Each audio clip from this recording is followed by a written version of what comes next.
പ്രസ്താവനകൾക്കിടയിലും ചർച്ചാ സാധ്യത തുറന്നിട്ട് അമേരിക്കയും ഇറാനും.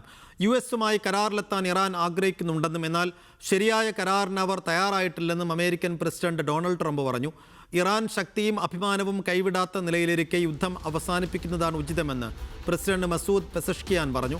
US സാമ്പത്തിക ഉപരോധം എല്ലാ രാജ്യങ്ങൾക്കുമെതിരായ യുദ്ധപ്രഖ്യാപനമെന്ന് ഇറാൻ വിദേശകാര്യ മന്ത്രാലയ വക്താവ് ഇസ്മായിൽ ബഗായി പറഞ്ഞു. ഇറാഖ് കപ്പലുകൾക്ക് ഹോർമുസ് കടക്കാൻ അനുമതി ഇറാൻ നൽകിയിരിക്കുന്നു. ഇറാനെതിരായ EU ഉപരോധം ജോർജിയ തള്ളി. MCA നാസർ വിശദാംശങ്ങളുമായി. MCA, ഈ യുദ്ധം തുടങ്ങിയത് മുതൽ പല നിലക്കുള്ള പ്രകോപന പരാമർശങ്ങളും പ്രസ്താവനകളും പല കോലത്തിൽ നമ്മൾ കണ്ടതാണ്. കഴിഞ്ഞ മണിക്കൂറുകളിലും അത് തുടരുന്നത് കണ്ടതാണ്. അപ്പോഴും ഒരു അനുനയത്തിനുള്ള അല്ലെങ്കിൽ സമവായത്തിനുള്ള സമാധാനത്തിനുള്ള ചെറിയ സാധ്യതകളുടെ വാതിൽ പൂർണ്ണമായും കൊട്ടിയടക്കാതെ കിടക്കുന്നത് ഒരു പ്രതീക്ഷയും പ്രത്യാശയും ബാക്കി വെച്ചതാണ്. ഇപ്പോഴും അങ്ങനെ ചർച്ചാ സാധ്യതകൾ തള്ളാതെയുള്ള ഇരു രാജ്യങ്ങളുടെയും നിലപാടുകളിൽ എത്ര കണ്ട് പ്രതീക്ഷയുണ്ട്?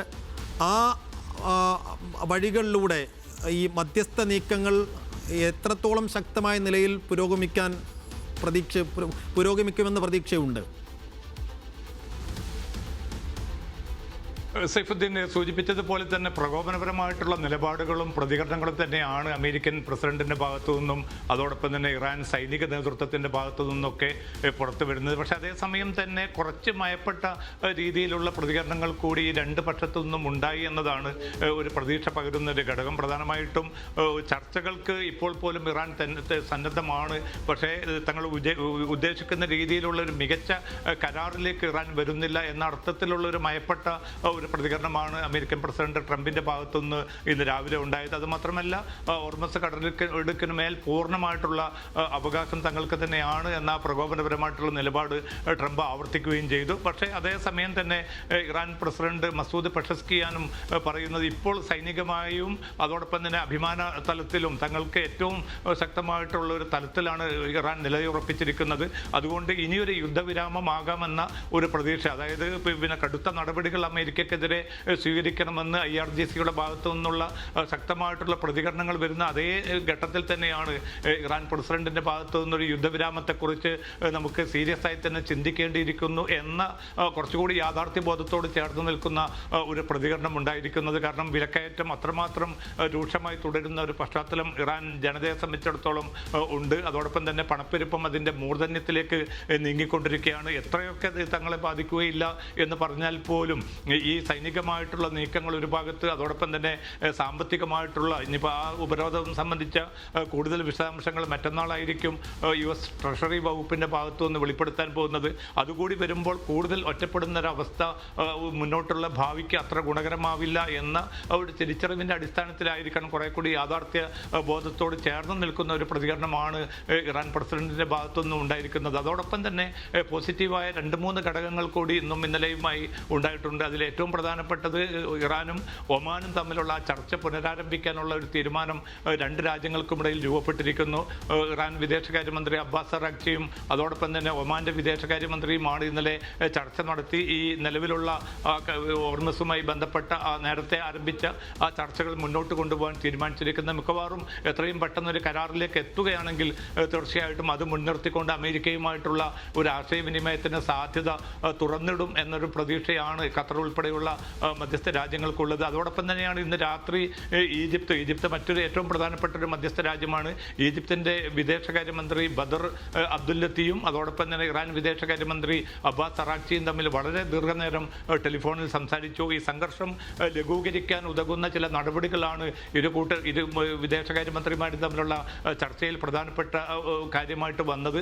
അതോടൊപ്പം തന്നെ മറ്റൊരു പോസിറ്റീവായിട്ടുള്ള നീക്കം എന്നത് ഇറാഖിലെ കപ്പലുകൾക്ക്, എണ്ണക്കപ്പലുകൾക്ക് പൂർണ്ണമായിട്ടും ഹോർമസ് കടക്കാനുള്ള ഒരു അനുമതി ഇന്നിപ്പോൾ ഇറാൻ നൽകിയിരിക്കുകയാണ്. ഇറാൻ്റെ പാർലമെന്റ് സ്പീക്കർ മുഹമ്മദ് ബാക്കിർ കാലിബാഫ് ബഗ്ദാദിൽ സന്ദർശനം നടത്തി വരികയാണ്. അപ്പോൾ ഇരു രാജ്യങ്ങളുടെയും മുമ്പിലുള്ള ഒരു വലിയ തടസ്സം ഇതായിരുന്നു. തങ്ങളുടെ കപ്പലുകൾക്ക് പൂർണ്ണമായിട്ടും ഇറാൻ അനുമതി നിഷേധിച്ചത് ഇറാഖിനെ സംബന്ധിച്ചിടത്തോളം വലിയ പ്രതിഷേധത്തിനിടയാക്കിയിരുന്നു. അപ്പോൾ ഇന്നിപ്പോൾ ഇറാഖ് തങ്ങളുടെ കപ്പലുകൾ കടത്തിവിടണമെന്ന ഒരു ആവശ്യം മുന്നോട്ട് വെച്ചു. അത് പൂർണ്ണമായിട്ടും ഇറാൻ അംഗീകരിച്ചിരിക്കുന്നു. അതുമാത്രമല്ല, ഇറാഖിൻ്റെ മണ്ണ് മറ്റു ഏതെങ്കിലും വിദേശ ശക്തികൾക്ക് ഇറാനെതിരായിട്ടുള്ള ഒരു നീക്കത്തിന് ഒരു നിലക്കും വിട്ടുകൊടുക്കുകയില്ല എന്ന് ഇറാഖ് നേതൃത്വവും ഉറപ്പിച്ചിരിക്കുന്നു. അപ്പോൾ കുറെ കൂടി ഒരു പോസിറ്റീവായിട്ടുള്ള നീക്കങ്ങൾ ഇറാഖും ഇറാനും ഇടയിൽ ഉണ്ടാകുന്നു. അതോടൊപ്പം തന്നെ മേഖലയിലെ പല അയൽ രാജ്യങ്ങളും തങ്ങളുമായിട്ട് നിരന്തരമായിട്ട് ബന്ധപ്പെട്ട് വരുന്നതായിട്ടും ഇറാന്റെ പാർലമെന്റ് സ്പീക്കർ മുഹമ്മദ് ബാക്കർ കാലിബാഫ് ഇന്ന് അറിയിച്ചിട്ടുണ്ട്. കാരണം കുറെ കൂടി സാമ്പത്തിക സഹകരണവും അതോടൊപ്പം തന്നെ സുരക്ഷാ രംഗത്തുള്ള കുറെ കൂടി സഹകരണം, സാമ്പത്തിക സഹകരണം ഇത് മുന്നോട്ട് കൊണ്ടുപോകുക എന്ന ലക്ഷ്യത്തോടു കൂടിയാണ് ഈ അയൽ രാജ്യങ്ങൾ തങ്ങളെ സമീപിച്ചത് എന്നുകൂടിയാണ് ഇറാന്റെ പാർലമെന്റ് സ്പീക്കർ വ്യക്തമാക്കുന്നത്. അപ്പോൾ ആശങ്കാജനകമായിട്ടുള്ള ഒരു അരക്ഷിതാവസ്ഥ ഈ മേഖലയിൽ തുടരുന്നുണ്ട് എങ്കിൽ പോലും പ്രതീക്ഷ പകരുന്ന കുറേ ഘടകങ്ങൾ ഉണ്ടാകുന്നത് മധ്യസ്ഥ രാജ്യങ്ങളെ സംബന്ധിച്ചിടത്തോളം അമേരിക്കയ്ക്കും ഇറാനും ഇടയിൽ ഒരു ചർച്ചയ്ക്ക് കൂടിയുള്ള ഒരു സാധ്യത രൂപപ്പെടുത്തിയിട്ടുണ്ട്. പക്ഷേ മറ്റന്നാൾ അമേരിക്ക പ്രഖ്യാപിക്കാനിരിക്കുന്ന ഈ വലിയ ഉപരോധം ഒരുപക്ഷെ സാമ്പത്തിക യുദ്ധം എന്ന് തന്നെ വിലയിരുത്താൻ പറ്റുന്ന അതിനെ സ്വാഭാവികമായിട്ടും വളരെ ശക്തമായിട്ട് ചെറുക്കുമെന്ന് ഇറാൻ പ്രഖ്യാപിച്ചിട്ടുണ്ട്. മറ്റ് പല രാജ്യങ്ങളും ചൈനയും റഷ്യയും ഒക്കെ ശക്തമായിട്ടുള്ള വിയോജിപ്പ് ഈ ഒരു ഉപരോധത്തിനെതിരെ നടത്തിയിട്ടുണ്ട്. ഇന്ത്യയുടെ ഭാഗത്തു നിന്നും മറ്റും ഇനിയും പ്രതികരണം വന്നിട്ടില്ല എങ്കിൽ പോലും അത്തരമൊരു ഉപരോധത്തിലൂടെ പോകുന്നത് തങ്ങളുടെ താല്പര്യങ്ങൾക്ക് ഗുണകരമാകില്ല എന്ന തിരിച്ചറിവിലേക്ക് ഇറാനും എത്തുന്നുണ്ട്. അപ്പോൾ ഈ അയൽ രാജ്യങ്ങളുമായി ചേർന്നുകൊണ്ട് ഒരു സമവായ സാധ്യത രൂപപ്പെടാൻ ഒരുപക്ഷെ വിദൂരമായിട്ടുള്ള ഒരു സാധ്യതയുണ്ട്. അതോടൊപ്പം തന്നെ ഹോർമുസ് മുഖേനയുള്ള ആ കപ്പൽ ഗതാഗതം പുനരാരംഭിക്കുകയാണെങ്കിൽ ഒരുപക്ഷെ സംഘർഷം ലഘൂകരിക്കപ്പെടുകയും മറ്റ് ആണവ വിഷയം ഉൾപ്പെടെയുള്ള കാര്യങ്ങളിൽ കുറെ കൂടി തുറന്ന ചർച്ചകൾക്കുള്ള ഒരു അവസരം രൂപപ്പെടും ചെയ്യും എന്നൊരു പ്രതീക്ഷയാണ് ഇപ്പോൾ മധ്യസ്ഥ രാജ്യങ്ങൾ പങ്കുവെക്കുന്നത്. സൈഫുദ്ദീൻ. യെസ്, അപ്പോൾ പ്രകോപനപരമായ പ്രസ്താവനകളും പരാമർശങ്ങളും തുടരുമ്പോഴും ചർച്ചകൾക്കുള്ള അനുനയത്തിനുള്ള സമവായത്തിനുള്ള സാധ്യതകൾ അവിടെ തുറന്നിടപ്പെടുന്നു എന്നുള്ളത് ആശ്വാസകരമായ ഒരു കാര്യമാണ്. വിശദാംശങ്ങൾ നൽകിയത് MC നാസറാണ്. മറ്റു വാർത്തകളിലേക്ക്. കുവൈറ്റും അമേരിക്കയും തമ്മിലുള്ള സൈനിക സഹകരണം കൂടുതൽ ശക്തമാക്കാൻ ധാരണ. പെൻറ്റഗണിൽ നടന്ന വാർഷിക Kuwait American joint military committee യോഗത്തിലാണ് തീരുമാനം. സൈനിക പരിശീലനം, പരിപാലനം തുടങ്ങിയ മേഖലകളിലെ സഹകരണം ശക്തമാക്കുന്നത് യോഗത്തിൽ ചർച്ചയായി.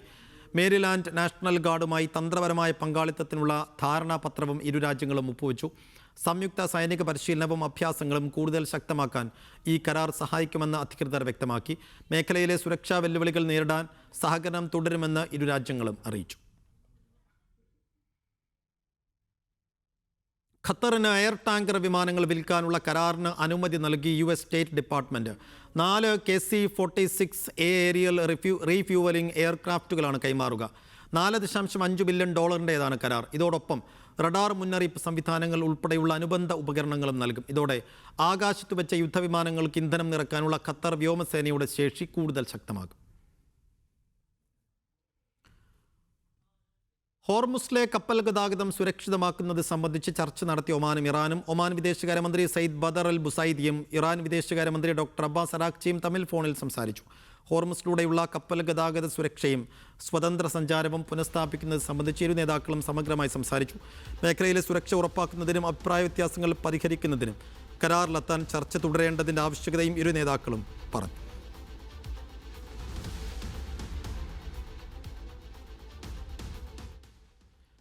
ഓണം അടുത്തെത്തിയിട്ടും പ്രവാസികൾക്ക് പെൻഷനില്ല. പ്രവാസി ക്ഷേമനിധി ബോർഡിന് പെൻഷൻ നൽകാനുള്ള പണം സർക്കാർ അനുവദിച്ചിട്ടില്ല. 1 ലക്ഷത്തോളം വരുന്ന പ്രവാസികൾ പെൻഷൻ ലഭിക്കാതെ ഓണം ആഘോഷിക്കേണ്ടി വരും.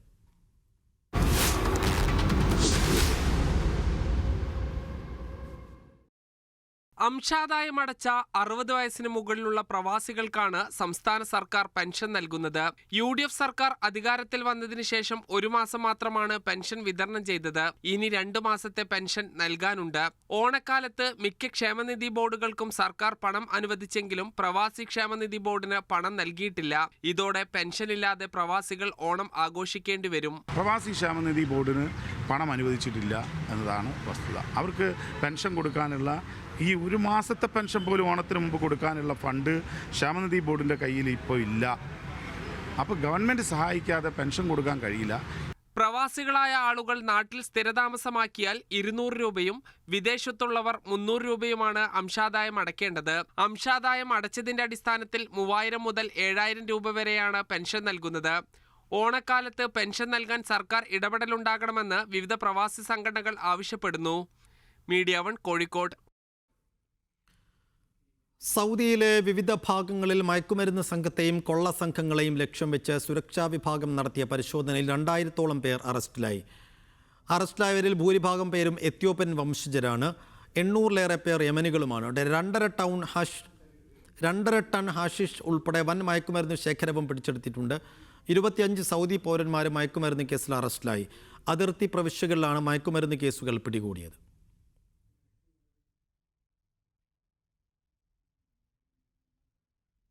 സൗദിയിൽ നിന്ന് അഫ്താബ് റഹ്മാൻ റിപ്പോർട്ടിലേക്ക്.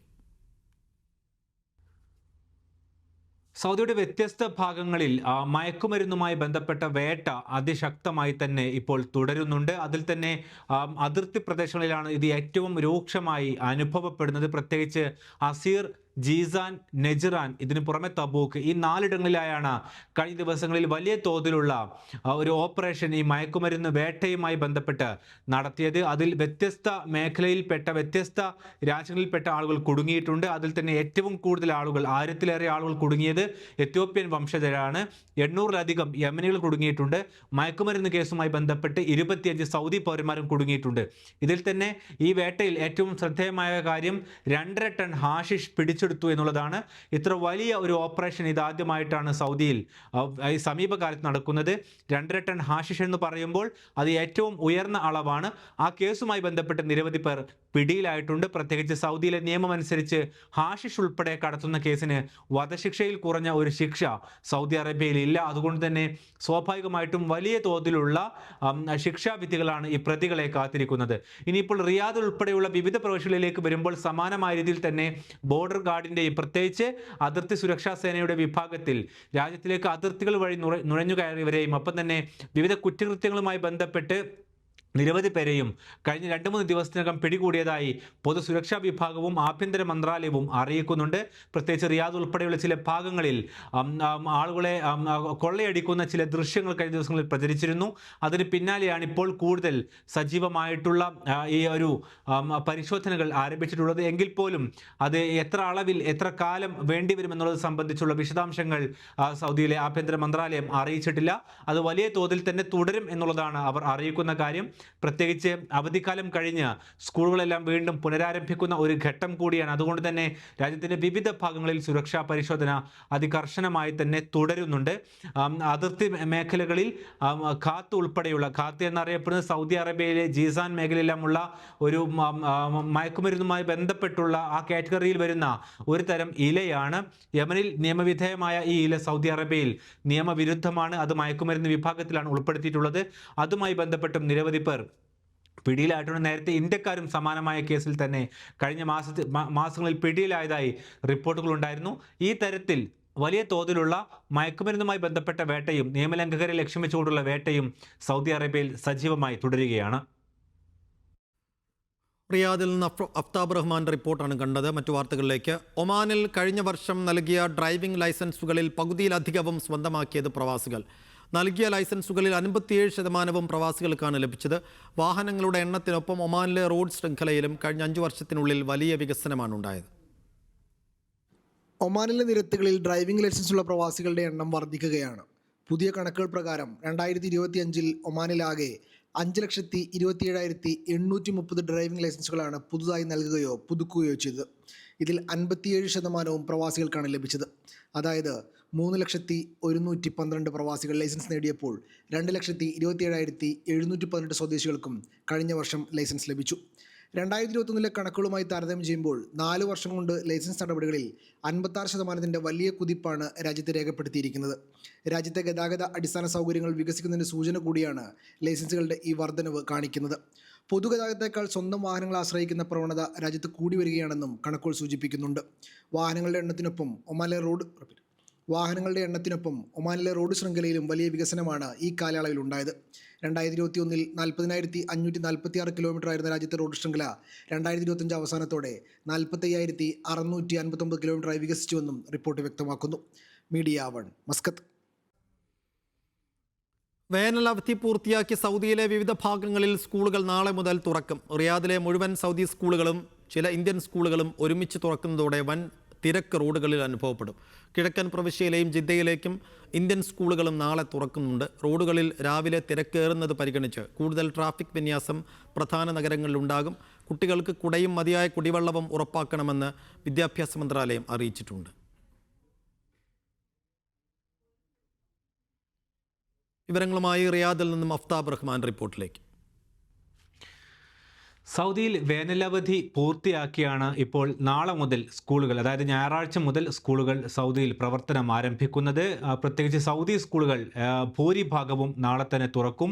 പ്രത്യേകിച്ച് റിയാദ് ഉൾപ്പെടെയുള്ള നഗരങ്ങളിൽ രാവിലെ 6:15 സൗദി സ്കൂളുകളിലെ സമയം.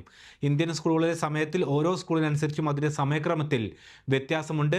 അതിൽ തന്നെ എല്ലാ ഇന്ത്യൻ സ്കൂളുകളും നാളെ റിയാദിൽ തുറക്കുന്നുമില്ല. ഭൂരിഭാഗം ഇന്ത്യൻ സ്കൂളുകളും സ്വകാര്യ സ്കൂളുകൾ പ്രത്യേകിച്ചും സെപ്റ്റംബർ ആദ്യവാരത്തിലാണ് തുറക്കാൻ പോകുന്നത്. എങ്കിൽ കൂടിയും റിയാദിനകത്ത് വലിയ തോതിലുള്ള തിരക്ക് നാളെ രാവിലെ മുതൽ തന്നെ അനുഭവപ്പെടും. പൊതുവെ തിരക്ക് അധികമുള്ള, റോഡിൽ ട്രാഫിക് അധികമുള്ള ഒരു നഗരമായി റിയാദ് ഇതിനകം മാറിയിട്ടുണ്ട്. സ്വാഭാവികമായിട്ടും സ്കൂൾ കൂടി നാളെ തുറക്കുമ്പോൾ വലിയ തോതിലുള്ള ട്രാഫിക് തിരക്ക് റോഡുകളിൽ അനുഭവപ്പെടും. അത് മുൻകൂട്ടി കണ്ടുകൊണ്ട് ട്രാഫിക് വിഭാഗങ്ങൾ ക്രമീകരണങ്ങൾ ഇതിനകം പൂർത്തിയാക്കിയിട്ടുണ്ട്. ഇനിയിപ്പോൾ കിഴക്കൻ പ്രവിശ്യയിൽ ഇന്ത്യൻ സ്കൂൾ നാളെയാണ് തുറക്കുന്നത്. ജിദ്ദയിലും സമാനമായ രീതിയിൽ തന്നെ ഇന്ത്യൻ സ്കൂൾ നാളെയാണ് തുറക്കുന്നത്. സൗദി സ്കൂളുകളും ഈ ഭാഗങ്ങളിൽ നാളെ പ്രവർത്തനം ആരംഭിക്കും. കനത്ത ചൂടാണ് സൗദിയുടെ വ്യത്യസ്ത ഭാഗങ്ങളിൽ അനുഭവപ്പെട്ടുകൊണ്ടിരിക്കുന്നത്. അതിൽ തന്നെ കിഴക്കൻ പ്രവിശ്യയിലെയും റിയാദിലെയും കണക്ക് നോക്കുമ്പോൾ വലിയ തോതിലുള്ള ചൂട് ഇപ്പോഴും തുടരുകയാണ്. സെപ്റ്റംബർ പകുതി വരെ വേണം ഈ ചൂട് ഒരു കുറഞ്ഞ അളവിലേക്ക് കുറഞ്ഞു തുടങ്ങുവാൻ. സെപ്റ്റംബർ പാതി വരെ കാത്തിരിക്കണമെന്നുള്ളതാണ് നിർദ്ദേശം. ഇതിൻ്റെ അടിസ്ഥാനത്തിൽ ഈ ചൂട് കണക്കിലെടുത്തുകൊണ്ട് സൗദി സ്കൂളുകളിൽ വളരെ നേരത്തെ ക്ലാസുകൾ ആരംഭിക്കും. ഇന്ത്യൻ സ്കൂളുകൾ 6:45 മുതൽ തുടങ്ങുന്ന തരത്തിലാണ് വ്യത്യസ്തമായ സ്കൂളുകൾ സമയം ക്രമീകരിച്ചിരിക്കുന്നത്. അതിൽ തന്നെ ഉച്ചക്കാണ് ഇവിടെ സൗദിയിലെ വിദ്യാഭ്യാസ സ്ഥാപനങ്ങളിൽ ക്ലാസുകൾ കഴിയുന്ന സമയം. ഈ സമയമായിരിക്കും ഏറ്റവും കനത്ത ചൂട് അനുഭവപ്പെടുക. അതുകൊണ്ട് തന്നെ ആ സമയം കണക്കാക്കിക്കൊണ്ട് നടന്നു പോകുന്ന കുഞ്ഞുങ്ങൾക്കാണെങ്കിൽ അവർക്ക് കുടയും കുടിവെള്ളവും കൃത്യമായി ഉറപ്പാക്കണമെന്ന് വിദ്യാഭ്യാസ മന്ത്രാലയം രക്ഷിതാക്കളോടും ഒപ്പം തന്നെ വിദ്യാഭ്യാസ സ്ഥാപനങ്ങളോടും ആവശ്യപ്പെട്ടിട്ടുണ്ട്. അതുകൊണ്ട് തന്നെ നേരിട്ട് വെയിലേൽക്കുന്ന സാഹചര്യം പരമാവധി ഒഴിവാക്കേണ്ടതുണ്ട്. പ്രത്യേകിച്ച് സൂര്യാതപം ഉൾപ്പെടെയുള്ള സാധ്യതകൾ അവിടെ നിലനിൽക്കുകയാണ്. അതിൽ തന്നെ കിഴക്കൻ പ്രവിശ്യയിലെയും റിയാദിലെയും ചൂട് അതിൻ്റെ ഏറ്റവും രൂക്ഷമായ സ്ഥിതിയിലാണ് നിലവിൽ അനുഭവപ്പെടുന്നത്. ഒരുപക്ഷെ വരും ആഴ്ചകളിൽ ക്രമേണ ചൂടിൻ്റെ അളവ് കുറയും. പക്ഷേ എങ്കിൽ പോലും അത് കുഞ്ഞുങ്ങൾക്ക് താങ്ങാവുന്ന ഒരു അവസ്ഥയിലേക്ക് എത്തണമെങ്കിൽ സെപ്റ്റംബർ അവസാനം വരെ കാത്തിരിക്കണം. ഈ ഒരു തരത്തിൽ നാളെ വിദ്യാഭ്യാസ സ്ഥാപനങ്ങൾ ആരംഭിക്കുമ്പോൾ ആരോഗ്യ മന്ത്രാലയവും വിദ്യാഭ്യാസ മന്ത്രാലയവും അറിയിപ്പുകൾ നൽകുന്നുണ്ട്. ട്രാഫിക് വിഭാഗം അതിനനുസരിച്ചുള്ള ക്രമീകരണങ്ങളും ഒരുക്കിയിട്ടുണ്ട്. റോഡുകളിൽ വലിയ തിരക്ക് അനുഭവപ്പെടും. അതുകൊണ്ട് തന്നെ ജോലിക്ക് പോകുന്നവരും മറ്റുമെല്ലാം ഈ ഒരു തരത്തിൽ തന്നെ അവരുടെ യാത്രകൾ ക്രമീകരിക്കേണ്ടി വരും. മെട്രോകളിലടക്കം തിരക്കുകൾ കൂടുതൽ അനുഭവപ്പെടുന്ന സാഹചര്യമുണ്ടാകും. പ്രത്യേകിച്ച് റിയാദ് മെട്രോയിലടക്കം കനത്ത ചൂടായതിനാലും ഒപ്പം തന്നെ നേരിട്ട് വെയിലേൽക്കാതെ യാത്ര ചെയ്യാവുന്ന അണ്ടർഗ്രൗണ്ട് സംവിധാനങ്ങളും ഉള്ളതിനാൽ ഏറ്റവും കൂടുതൽ ആളുകൾ ആശ്രയിക്കുന്ന ഒരു സംവിധാനം കൂടിയാണ് നിലവിൽ ഈ ചൂടുകാലത്ത് റിയാദ് മെട്രോ. അതിലും നേരിയ തോതിലുള്ള തിരക്കുകൾ നാളെ മുതൽ കൂടുതലായി അനുഭവപ്പെട്ടു തുടങ്ങും. ഇത്തരത്തിൽ വരുന്ന ദിവസങ്ങളിൽ ഇനി സ്കൂളുകൾ സജീവമാവുകയാണ്. 2 മാസം കഴിഞ്ഞാൽ വീണ്ടും ശീതകാലത്തിലേക്ക് സൗദിയിലെ കാലാവസ്ഥ പതിയെ മാറി തുടങ്ങും. അതിന് മുന്നോടിയായിട്ടാണ് സൗദി സ്കൂളുകളിൽ പുതിയ സെമസ്റ്റർ സംവിധാനവും ഒപ്പം തന്നെ ഇന്ത്യൻ സ്കൂളുകളാണെങ്കിൽ അടുത്ത വിദ്യാഭ്യാസ വർഷത്തിന്റെ 2ാം പാദവും ഇപ്പോൾ ആരംഭിക്കുന്നത്. അഫ്താബ് റഹ്മാൻ റിപ്പോർട്ടാണ് കണ്ടത്. ഒമാനിൽ പണപ്പെരുപ്പ നിരക്കിൽ വർധനവ്. കഴിഞ്ഞ വർഷത്തെ അപേക്ഷിച്ച് ഈ വർഷം ജൂലൈയിൽ രാജ്യത്തെ പണപ്പെരുപ്പ നിരക്ക് 3.2% വർദ്ധിച്ചത്. ഭക്ഷ്യവസ്തുക്കൾക്കാണ് വിപണിയിൽ ഏറ്റവും കൂടുതൽ വില വർധന.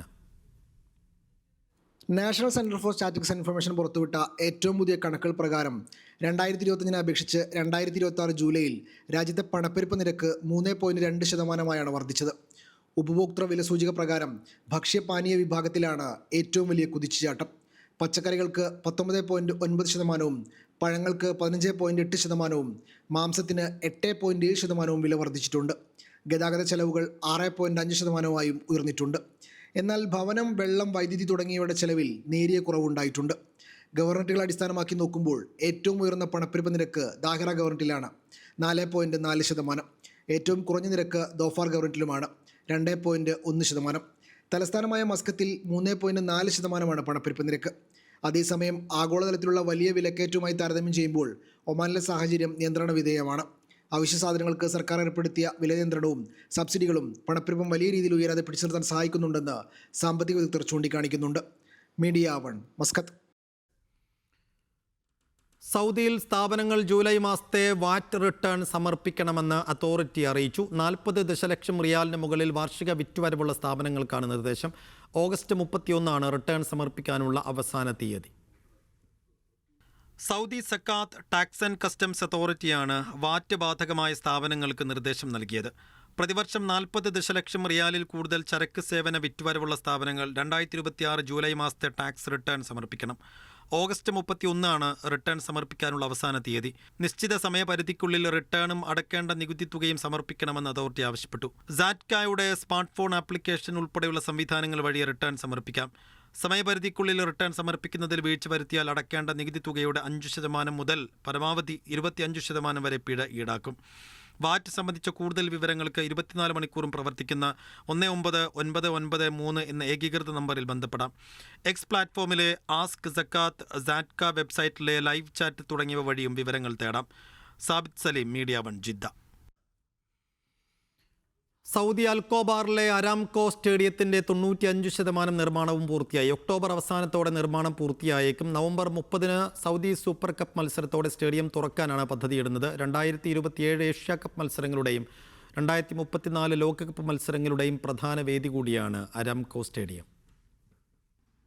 കിഴക്കൻ സൗദിയുടെ കാൽപന്താരവങ്ങൾക്ക് നിറം പകർന്ന് സൗദി അരാംകോ സ്റ്റേഡിയത്തിന്റെ നിർമ്മാണ പ്രവൃത്തികൾ അന്തിമഘട്ടത്തിലെത്തി.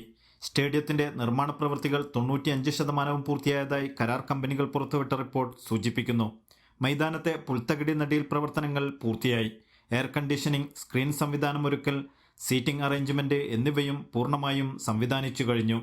47,000 പേർക്ക് ഇരിക്കാവുന്ന സ്റ്റേഡിയത്തിനോടനുബന്ധിച്ച് 9,000 വാഹനങ്ങൾ പാർക്ക് ചെയ്യുവാനുള്ള പാർക്കിംഗ് സൗകര്യവും ഒരുക്കിയിട്ടുണ്ട്. ഇതിനു പുറമെ ഉദ്യാനം, കൾച്ചറൽ സെന്റർ, വിശ്രമ കേന്ദ്രം, റെസ്റ്റോറന്റ്, കഫേ ഏരിയ എന്നിവയും സ്റ്റേഡിയത്തിന്റെ ഭാഗമാണ്. ഒക്ടോബർ അവസാനത്തോടെ നിർമ്മാണം പൂർത്തിയാക്കാനുള്ള ശ്രമത്തിലാണ് കരാർ കമ്പനികൾ. നവംബർ 30 സൗദി സൂപ്പർ കപ്പ് മത്സരങ്ങളോടെ സ്റ്റേഡിയം രാജ്യത്തിന് സമർപ്പിക്കാനാണ് പദ്ധതിയിടുന്നത്. Naushad Rikkur, media 1, Dammam. പിടിച്ചവർ തുടരുന്നു. ഇപ്പോൾ ലഭിച്ചൊരു വാർത്തയിലേക്ക് പോകുന്നു. പാലക്കാട് റെയിൽവേ ഡിവിഷൻ വിഭജനത്തിൽ പ്രതിഷേധിച്ച് UDF MPമാർ തിരുവോണ ദിവസം സത്യാഗ്രഹമിരിക്കും.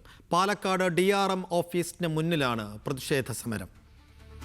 സാജിദ് അജ്മൽ വിശദാംശങ്ങളുമായി. സാജിദ്, കേരളത്തിൽ നിന്നുള്ള MPമാരും ഈ നീക്കത്തിനെതിരെ പ്രതിഷേധം കടുപ്പിക്കുന്നതാണ് നമ്മൾ കാണുന്നത്. തിരുവോണ ദിവസം ഏതൊക്കെ MPമാരാണ് പാലക്കാട്ട് പ്രതിഷേധമിരിക്കുക? എങ്ങനെയൊക്കെയാണ് നീക്കങ്ങൾ? സൈഫുദ്ദീൻ, പാലക്കാട് ഡിവിഷൻ വിഭജിക്കാനുള്ള തീരുമാനത്തിനെതിരെ കടുത്ത പ്രതിഷേധത്തിലേക്ക് ജനപ്രതിനിധികൾ തന്നെ പോവുകയാണ്. MK Raghavan MP, ET Muhammad Basheer, അതോടൊപ്പം തന്നെ ഷാഫി പറമ്പിൽ, VK ശ്രീകണ്ഠൻ അടക്കമുള്ള MPമാർ സത്യാഗ്രഹം ഇരിക്കും. ഒരുപക്ഷെ ഈ പരമാവധി MPമാരെ ഈ സത്യാഗ്രഹത്തിൽ പങ്കെടുപ്പിക്കുകയും ചെയ്യും. ഇന്ന് MPമാർ ഓൺലൈനായി യോഗം കൂടിയിരുന്നു. ഇതിലാണ് ശക്തമായ സമരവുമായി മുന്നോട്ട് പോകാൻ തീരുമാനിച്ചത്. തിരുവോണ ദിവസം തന്നെ ഈ DRM ഓഫീസിന് മുൻപിൽ സത്യാഗ്രഹം ഇരിക്കാനാണ് തീരുമാനം. അടുത്ത ദിവസം തന്നെ റെയിൽവേ മന്ത്രിയെ കണ്ട് കാര്യങ്ങൾ ധരിപ്പിക്കാനും തീരുമാനിച്ചിട്ടുണ്ട്. സൈഫുദ്ദീൻ. ശരി, സാജിദ് അജ്മലാണ് വിശദാംശങ്ങൾ നൽകിയത്. വീണ്ടും ഗൾഫ് വാർത്തകളിലേക്ക്. കുവൈത്തിലെ പാചകവാതക വിൽപ്പനയിൽ കഴിഞ്ഞ സാമ്പത്തിക വർഷം ഗണ്യമായ വർധന രേഖപ്പെടുത്തി. രാജ്യത്താകെ 1.7 കോടിയിലേറെ ഗ്യാസ് സിലിണ്ടറുകളാണ് വിറ്റത്. ഷുഹൈബ, ഉമ്മല്ലൈഷ് പ്ലാന്റുകളുടെ പ്രവർത്തനം ഏകീകരിച്ചതിന് പിന്നാലെയാണ് വർധന.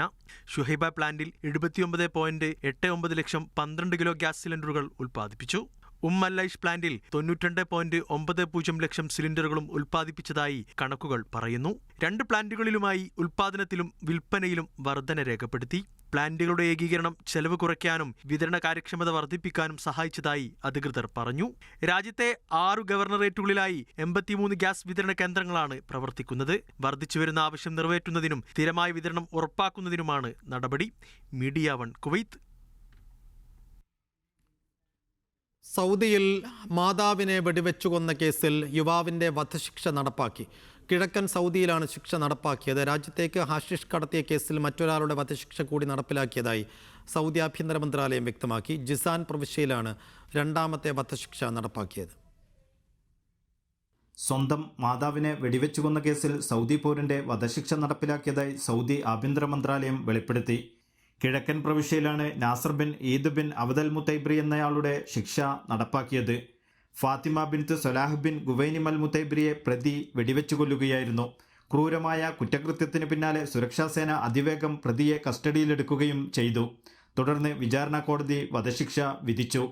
ശേഷം അപ്പീൽ കോടതിയും സുപ്രീം കോടതിയും വധശിക്ഷ ശരിവെക്കുകയും ചെയ്തതോടെയാണ് ശിക്ഷ നടപ്പിലാക്കിയത്. മറ്റൊരു കേസിൽ രാജ്യത്തേക്ക് 2 തവണകളായി മാരക ലഹരി വസ്തുവായ ഹാഷിഷ് കടത്തിയ കേസിലെ പ്രതിക്കും വധശിക്ഷ നടപ്പിലാക്കി. സാമി ബിൻ ജാബിർ ബിൻ മുത്തൈബിന് ഹാരിസിനെയാണ് ശിക്ഷയ്ക്ക് വിധേയമാക്കിയത്. ജിസാൻ പ്രവിശ്യയിലാണ് ശിക്ഷ നടപ്പാക്കിയത്. ഇരുവർക്കുമുള്ള ശിക്ഷ നിരപരാധികളായ ആളുകളെ ആക്രമിക്കുന്നവർക്കും അവരുടെ ജീവനും സ്വത്തിനും ഭീഷണി ഉയർത്തുന്നവർക്കും രാജ്യത്തേക്ക് ലഹരി എത്തിക്കുന്നവർക്കും വിൽപ്പന നടത്തുന്നവർക്കും ഉപയോഗിക്കുന്നവർക്കുമുള്ള കടുത്ത മുന്നറിയിപ്പാണെന്നും ആഭ്യന്തര മന്ത്രാലയം വ്യക്തമാക്കി. Media 1 Dammam. ഒമാനിലെ ഇബ്രയിൽ വ്യക്തിവൈരാഗ്യത്തെ തുടർന്നുണ്ടായ വെടിവെപ്പിൽ ഒരാൾ കൊല്ലപ്പെട്ടു. ആക്രമണത്തിൽ 2 പേർക്ക് ഗുരുതരമായി പരിക്കേറ്റു. സംഭവവുമായി ബന്ധപ്പെട്ട് north Al Sharqiya governorate police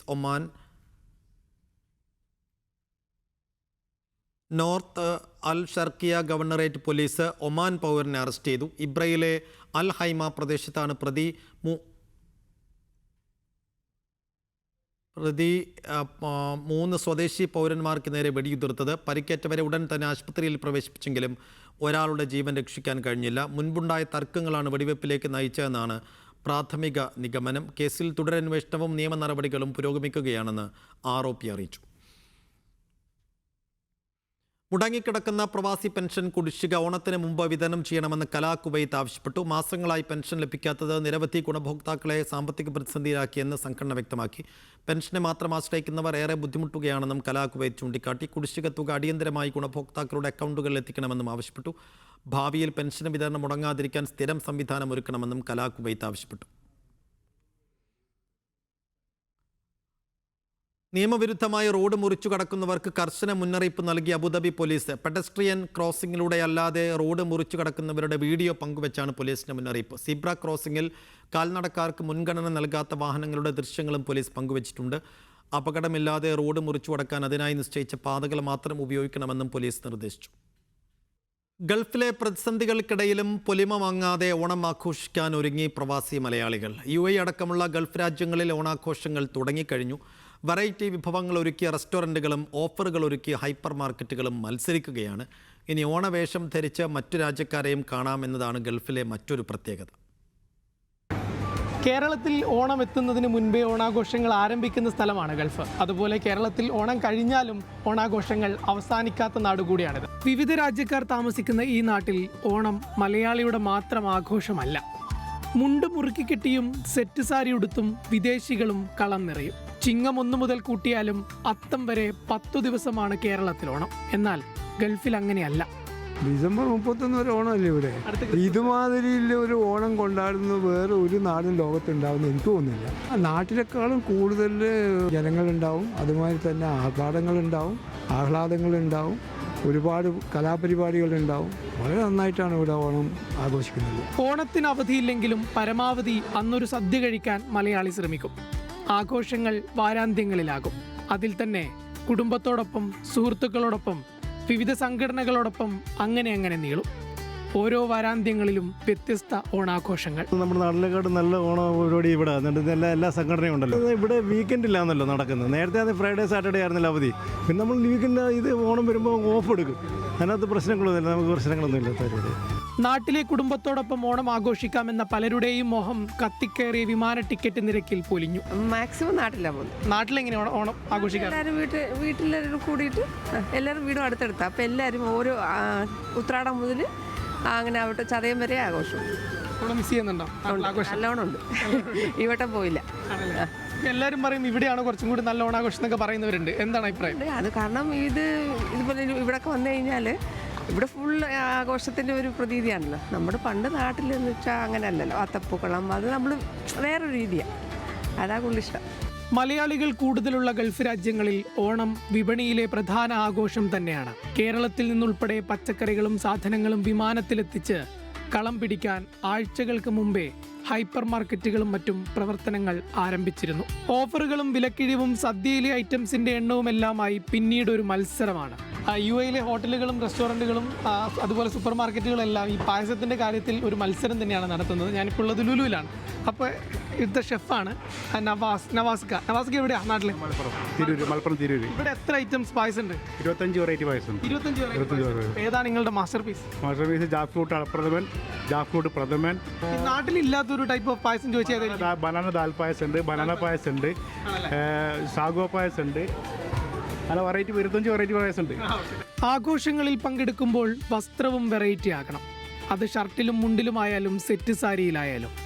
ഏറ്റവും മികച്ച ഓണാഘോഷം കേരളത്തിലാണോ ഗൾഫിലാണോ എന്ന കാര്യത്തിൽ രണ്ടഭിപ്രായമുണ്ടെങ്കിലും ഓണം ആഘോഷിക്കണോ എന്ന കാര്യത്തിൽ മലയാളിക്ക് ഒറ്റ അഭിപ്രായമേ ഉള്ളൂ: ഓണം പൊളിക്കണം. ദുബൈയിൽ നിന്ന് യാസിർ അറഫാത്തിനൊപ്പം അക്ഷയ് പെരാവൂർ, മീഡിയ 1. UAE പ്രസിഡന്റിന് അഭിവാദ്യം അർപ്പിച്ച് ഭീമൻ പൂക്കളം ഒരുക്കി അബുദാബിയിൽ ആരോഗ്യ പ്രവർത്തകരുടെ ഓണാഘോഷം. 35 രാജ്യങ്ങളിൽ നിന്നുള്ള നഴ്സുമാരടക്കം 1000-ലേറെ ജീവനക്കാർ 20 മണിക്കൂർ കൊണ്ടാണ് 250 ചതുരശ്ര മീറ്റർ വലിപ്പമുള്ള പൂക്കളം തീർത്തത്. അബുദാബി BMCയിലാണ് ഈ ഭീമൻ പൂക്കളം.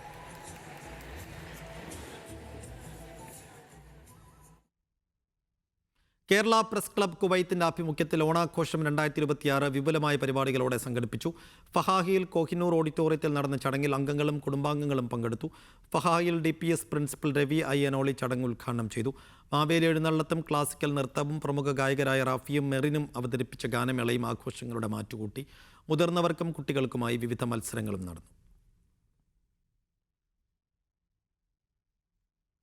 ഉൽപ്പന്നങ്ങൾക്ക് 50% വിലക്കുറവ് പ്രഖ്യാപിച്ച സൗദിയിലെ ലുലു ഹൈപ്പർ മാർക്കറ്റുകൾ ഓഗസ്റ്റ് 26 മുതൽ 29 വരെയുള്ള 4 ദിവസ കാലയളവിൽ ഉപഭോക്താക്കൾക്ക് ഉൽപ്പന്നങ്ങൾ 50% വിലക്കുറവിൽ സ്വന്തമാക്കാം. സൗദിയിലെ എല്ലാ ലുലു ഹൈപ്പർ മാർക്കറ്റുകളിലും ഓഫർ ലഭ്യമായിരിക്കും.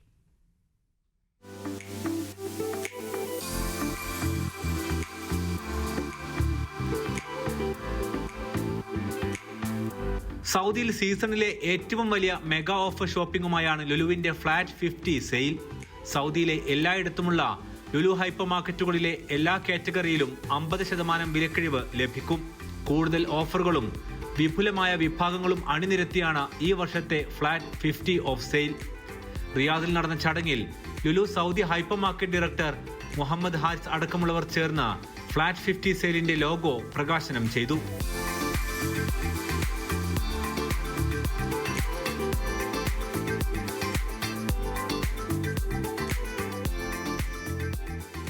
എല്ലാവരും വെക്കേഷൻ കഴിഞ്ഞ് തിരിച്ച് സൗദിയിലേക്ക് വരുന്ന ഈ സമയത്ത് ഒരു ബിഗ് ഷോപ്പിംഗ് ഞാൻ എക്സ്പെക്റ്റ് ചെയ്യുന്നുണ്ട്. അതിനുള്ള ഒരു സപ്പോർട്ട്, കസ്റ്റമർക്കുള്ള സപ്പോർട്ട് നൽകി ഈ പ്രൊമോഷൻ ഞങ്ങൾ 4 days coming from 26th Wednesday onwards 4 ദിവസം ഞങ്ങൾ ഈ പ്രൊമോഷൻ ഉണ്ടായിരിക്കും. വി ഹോപ്പ് ദാറ്റ് കസ്റ്റമേഴ്സിൻ്റെ ഒരു വലിയ പാർട്ടിസിപ്പേഷൻ ഞങ്ങൾ എക്സ്പെക്റ്റ് ചെയ്യുന്നുണ്ട്.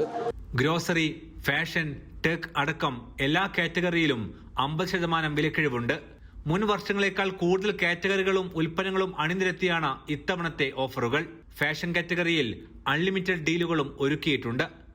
ഭക്ഷണ വിഭവങ്ങൾക്ക് സർപ്രൈസ് ഓഫറുകളുമായി റെസ്റ്റോറന്റുകളും ഉപഭോക്താക്കൾക്ക് മുന്നിലെത്തും. സൗദിയിലെ ഭൂരിഭാഗം ബാങ്കുകളുമായി സഹകരിച്ച് ഇൻസ്റ്റാൾമെന്റും ഷോപ്പ് നൗ പേ ലേറ്റർ സൗകര്യവും ക്രെഡിറ്റ് കാർഡ് പർച്ചേസുകളും ലഭ്യമാക്കുന്നുണ്ട്. ഓണവുമായി ബന്ധപ്പെട്ട് വിവിധ ഓഫറുകളും ഇതിനോടൊപ്പമുണ്ട്. Media 1, Riyadh. ഓരോ പർച്ചേസിലും കോടിക്കണക്കിന് രൂപയുടെ സമ്മാനവും ഡിസ്കൗണ്ടുകളുമായി ഓണക്കാലം ഓഫർ കാലമായി ഒരുക്കിയിരിക്കുകയാണ് ഗോപു നന്ദിലത് ജിമാർട്ട്. സൗത്ത് ഇന്ത്യയിലെ പ്രമുഖ ഗൃഹോപകരണ ഇലക്ട്രോണിക് ഡിജിറ്റൽ വിതരണ ശൃംഖലയായ ഗോപു നന്ദിലത്തിൽ നിന്ന് പർച്ചേസ് ചെയ്യുന്ന എല്ലാവർക്കും സമ്മാനങ്ങൾ ഉറപ്പാണെന്ന് ഗ്രൂപ്പ് ചെയർമാൻ ഗോപു നന്ദിലത്ത് പറഞ്ഞു. ഗോപു നന്ദിലത്ത് ജിമാർട്ട് ഈ ഓണക്കാലത്ത് നിരവധി ഓഫറുകളും സമ്മാനങ്ങളുമായിട്ടാണ് ഓണക്കാലം തന്നെ സ്റ്റാർട്ട് ചെയ്തത്. ഓണത്തിന് ഞങ്ങൾ ലക്ക ഓഫറിലൂടെ ഞങ്ങൾ 25 മാരുതി ബലോന കാറുകളാണ് ഞങ്ങൾ സമ്മാനമായി നൽകുന്നത്. അതിനു പുറമെ 100 gold coin, 100 silver coin, 100 LED TV, 100 washing machine, ഇതെല്ലാം ഞങ്ങൾ നറുക്കെടുപ്പിലൂടെ ഞങ്ങളുടെ കസ്റ്റമേഴ്സിന് നൽകുന്നു. ഇതിനെല്ലാം പുറമെ കോടിക്കണക്കിന് രൂപയുടെ ഡിസ്കൗണ്ടും കൈനിറയ സമ്മാനങ്ങളും ഗോപു നന്ദിലത്ത് ജിമാർട്ട് നൽകുകയാണ്. ഇതിനെല്ലാം പുറമെ അത്തം 10 സ്കീമിലൂടെ ഗോപു നന്ദിലത്ത് ജിമാർട്ട് ഞങ്ങളുടെ കസ്റ്റമേഴ്സിന് നറുക്കെടുപ്പിലൂടെ every day 1 lakh rupees cash prize സമ്മാനമായി നൽകുകയാണ്. ഇതെല്ലാം ഗോപു നന്ദിലത്ത് ജിമാർട്ട് കമ്പനിയിൽ നിന്ന് ബൾക്കായി വാങ്ങിക്കുമ്പോൾ ലാഭത്തിൻ്റെ 3/4 പങ്കും ഞങ്ങൾ ഈ ഓണക്കാലത്ത് കസ്റ്റമേഴ്സിന് ഡിസ്കൗണ്ടുകളും ഓഫറുകളുമായി നൽകുകയാണ്. ഇതെല്ലാം പുറമേ ഗോപുനന്ദി ജിമാർട്ട് ഇന്ന് മുതൽ 4 ദിവസം ഞങ്ങൾ മിഡ് നൈറ്റ് സെയിലും കൂടി ആരംഭിച്ചിട്ടുണ്ട്. മിഡ് നൈറ്റ് സെയിലിൻ്റെ പ്രത്യേകത എന്താ വെച്ചാൽ കസ്റ്റമേഴ്സിന് ഏറ്റവും വില കുറവിൽ മറ്റാരും നൽകാൻ പറ്റാത്ത വില കുറവിൽ ഗോപുനന്ദി ജിമാർട്ടിൽ നിന്ന് ഗൃഹോപകരണങ്ങൾ ഇന്ന് സ്വന്തമാക്കാം. ഇന്ന് രാത്രി 12 മണി വരെ, ഇന്നും നാളെയും മറ്റന്നാൾ 4 ദിവസം ഉത്തരാടം വരെ ഞങ്ങൾ ഈ എന്താ പറയുക ഏറ്റവും വലിയ ഡിസ്കൗണ്ട് ആയിട്ടുള്ള സ്കീം ഇറക്കിയിരിക്കുകയാണ്. ഇതെല്ലാം ഓണക്കാലത്ത് ഞങ്ങളുടെ കസ്റ്റമേഴ്സിന് കമ്പനികൾ നൽകുന്ന ഓഫറുകൾക്കും പുറമെയാണ് ഗോപുനന്ദി ജിമാർട്ട് ഈ ഡിസ്കൗണ്ടുകളും ക്യാഷ് ബാക്ക് ഓഫറുകളും അഡീഷണൽ വാറണ്ടിയും ഇതെല്ലാം നമ്മൾ നൽകുന്നു.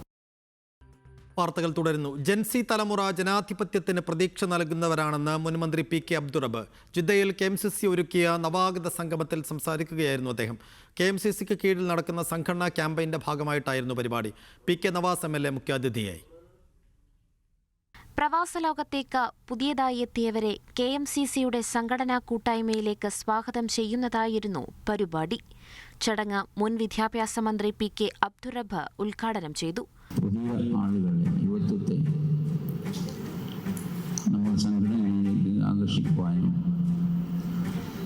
അതുവഴി കാലത്തിനൊത്ത പ്രവർത്തനങ്ങളുമായി മുന്നോട്ട് പോകാൻ ഈ സംഘടനകൾക്ക് വർദ്ധിച്ച ഊർജവും കഴിവും പകർന്നു കൊടുക്കുവാനും ഉദ്ദേശിച്ചുകൊണ്ടാണ്. മുൻ MSF പ്രസിഡന്റും താനൂർ MLAയുമായ PK നവാസ് മുഖ്യപ്രഭാഷണം നടത്തി. ഇന്ത്യൻ ഭരണഘടനയുടെ article 25 freedom of consent profess and practice propagate of the religion, ഞങ്ങൾക്ക് അവകാശമുണ്ട് എന്ന് പറയുമ്പോൾ അതിൻ്റെ പിറകിൽ പറയണം ആ അവകാശം ഇന്ത്യയുടെ ഭരണഘടനാ നിർമ്മാണ സഭയെ അവതരിപ്പിച്ച് പാസ്സാക്കി ജയിപ്പിച്ചെടുത്ത പാർട്ടിയുടെ പേരാണ് ഇന്ത്യൻ യൂണിയൻ മുസ്ലിം ലീഗ് എന്നുകൂടി പറഞ്ഞു വെക്കണം. KMCCയുടെ പ്രവർത്തനങ്ങൾ പ്രവാസികളുടെ ക്ഷേമത്തിനും സാമൂഹിക പുരോഗതിക്കും സഹായകരമാണെന്ന് MLA പറഞ്ഞു. പുതിയതായി എത്തിയവർ സംഘടനയുടെ ഭാഗമാകണമെന്ന് അദ്ദേഹം പറഞ്ഞു. KMCCയുടെ പ്രവർത്തനങ്ങളും സാമൂഹിക സേവനങ്ങളും പരിപാടിയിൽ പരിചയപ്പെടുത്തി. Central committee president Abubakar Arimbra, national committee president Kunjumon, VP Mustafa, Nasar Machingal തുടങ്ങിയവർ സംസാരിച്ചു. Media 1 Jeddah. കുവൈത്തിലെ അബ്ദലി കാർഷിക മേഖലയിൽ വൈദ്യുതി വിതരണം പൂർണ്ണമായി പുനഃസ്ഥാപിച്ചു. ഇന്നലെ രാത്രി 9 മണിയോടെയാണ് വൈദ്യുതി തിരിച്ചെത്തിയത്. അബ്ദലി മെയിൻ സബ്സ്റ്റേഷനിലുണ്ടായ സാങ്കേതിക തകരാറാണ് തടസ്സത്തിന് കാരണമായത്. ഇതോടെ പ്രദേശത്തിൻ്റെ ചില ഭാഗങ്ങളിൽ വൈദ്യുതി നിലച്ചിരുന്നു. അടിയന്തര അറ്റകുറ്റപ്പണികൾ പൂർത്തിയാക്കിയാണ് വൈദ്യുതി പുനഃസ്ഥാപിച്ചതെന്ന് മന്ത്രാലയം അറിയിച്ചു. OICC കുവൈത്തിൻ്റെ നേതൃത്വത്തിൽ ഓർമ്മ സംഗമം 2026 സംഘടിപ്പിച്ചു. മുൻകാല OICC പ്രവർത്തകരെ ഒരേ വേദിയിൽ വീണ്ടും ഒന്നിപ്പിച്ചായിരുന്നു പരിപാടി. ആലപ്പുഴ റമദ ഹോട്ടലിൽ നടന്ന ചടങ്ങ് കുട്ടനാട് MLA റജി ചെറിയാൻ ഉദ്ഘാടനം ചെയ്തു. ആലപ്പുഴ MLA AD തോമസ് മുഖ്യപ്രഭാഷണം നടത്തി. നാടൻ പാട്ട്, സംഗീത വിരുന്നും കലാപരിപാടികളും വിഭവസമൃദ്ധമായ ഓണസദ്യയും പരിപാടിയുടെ ഭാഗമായി. OICC ഇൻകാസ് ഖത്തർ കോഴിക്കോട് ജില്ലാ കമ്മിറ്റിയുടെ നേതൃത്വത്തിൽ കുടുംബസംഗമവും അക്കാദമിക അവാർഡ് വിതരണവും നടത്തി. കുടുംബസംഗമം ജില്ലാ Congress committee president advocate K Praveenkumar MLA ഉദ്ഘാടനം ചെയ്തു. പ്രവാസികൾ രാജ്യത്തിൻ്റെ സാമ്പത്തിക പുരോഗതിയിൽ നിർണായക പങ്കുവഹിക്കുന്നു എന്നത് മാത്രമല്ല, നമ്മുടെ നാടിൻ്റെ ഹൃദയവികാരങ്ങൾ നെഞ്ചേറ്റിയവർ കൂടിയാണെന്ന് പ്രവീൺകുമാർ MLA പറഞ്ഞു. Programme committee chairman Ashraf Vadakara അധ്യക്ഷനായി. ഉന്നത വിജയം കരസ്ഥമാക്കിയ വിദ്യാർത്ഥികൾക്കുള്ള award INCAS Qatar central committee president Siddique Purayil വിതരണം ചെയ്തു. ICF ഖത്തർ നാഷണൽ കമ്മിറ്റി സംഘടിപ്പിച്ച ബ്രെയിൻ ജിം വേനൽക്കാല ക്യാമ്പ് സമാപിച്ചു. റയാനിലെ ഷർബോൺ ഇന്റർനാഷണൽ സ്കൂളിൽ നടന്ന ക്യാമ്പിൽ നിരവധി കുട്ടികൾ പങ്കെടുത്തു. ICF Qatar national president Ahmed Saqafi camp ഉദ്ഘാടനം ചെയ്തു. വിവിധ സെഷനുകൾക്ക് ഡോക്ടർ ഹമീദ് മൻസൂർ നാക്കോല, സുബൈർ നിസാമി, നിസാർ സഖാഫി, സുഹൈൽ കുറ്റ്യാടി തുടങ്ങിയവർ നേതൃത്വം നൽകി. Dammam Indian people's blood donation army Indian സ്വാതന്ത്ര്യദിനത്തോടനുബന്ധിച്ച് രക്തദാന ക്യാമ്പ് സംഘടിപ്പിച്ചു. സോക്കർ സ്പോർട്ടിംഗ് റൗക്ക ക്ലബ്ബുമായി സഹകരിച്ച് നടത്തിയ ക്യാമ്പിൽ നിരവധി പേർ രക്തം ദാനം ചെയ്തു. ദമാം സെൻട്രൽ ബ്ലഡ് ബാങ്കിൽ വെച്ചായിരുന്നു camp. Donate blood save leaves എന്ന ശീർഷകത്തിൽ രക്തദാനത്തെ പ്രോത്സാഹിപ്പിക്കുന്നതിന് ലക്ഷ്യമിട്ടാണ് ക്യാമ്പ് സംഘടിപ്പിച്ചതെന്ന് സംഘാടകർ അറിയിച്ചു. ഷൈജു, ഫയാസ്, KT ഷിനോജ് എന്നിവർ നേതൃത്വം നൽകി. കണ്ണൂർ മാട്ടൂൽ മടക്കര സ്വദേശി മുഹമ്മദ് ജാസിർ ഖത്തറിൽ മുങ്ങി മരിച്ചു. ഗറാഫയിൽ മൊബൈൽ ഷോപ്പ് ജീവനക്കാരനായിരുന്നു. 1 മാസം മുൻപാണ് ഖത്തറിലെത്തിയത്. KMCC അൽ ഇഖ്സാൻ റിപ്പാട്രിയേഷൻ വിങ്ങിൻ്റെ നേതൃത്വത്തിൽ നടപടികൾ പൂർത്തിയാക്കി മൃതദേഹം ദോഹയിൽ ഖബറടക്കും. UAE ഉമ്മുൽ ഖുവൈനിൽ തൊഴിലാളികൾ സഞ്ചരിച്ച വാൻ ഡിവൈഡറിൽ ഇടിച്ചു മലയാളി യുവാവ് മരിച്ചു. തിരുവനന്തപുരം അടിമലത്തുറ സ്വദേശി ജയ്സനാണ് മരിച്ചത്. 35 വയസ്സായിരുന്നു. കഴിഞ്ഞ തിങ്കളാഴ്ച ഉണ്ടായ അപകടത്തിൽ പരിക്കേറ്റ 4 പേർ ആശുപത്രിയിൽ തുടരുകയാണ്. ജീവനക്കാരെ ജോലിസ്ഥലത്തേക്ക് കൊണ്ടുപോയിരുന്ന വാനിൽ 14 പേരുണ്ടായിരുന്നു. ഡ്രൈവർക്ക് ദേഹാസ്വാസ്ഥ്യമുണ്ടായതിനെ തുടർന്ന് നിയന്ത്രണം വിട്ട വാൻ ഡിവൈഡറിലിടിച്ചാണ് അപകടം. നടപടികൾ പൂർത്തിയാക്കി ജെയ്സന്റെ മൃതദേഹം നാട്ടിലേക്ക് കൊണ്ടുപോയി.